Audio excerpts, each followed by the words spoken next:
Praise the Lord. கர்த்தருக்கு ஸ்தோத்திரம். இன்றைய வசனம்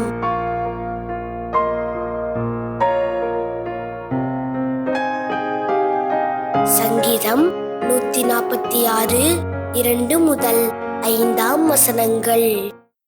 நான் உயிரோடு இருக்கும் மட்டும் கர்த்தரை துதிப்பேன்.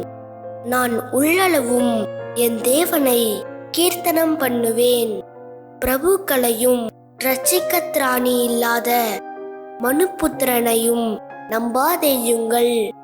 அவனுடைய ஆவி பிரியும், அவன் தன் மண்ணுக்கு திரும்புவான். அந்நாளிலே அவன் யோசனைகள் அழிந்து போம். யாக்கோபின் தேவனை தன் துணையாக கொண்டிருந்து தன் தேவனாகிய கர்த்தர் மேல் நம்பிக்கையை வைக்கிறவன் பாக்கியவான்.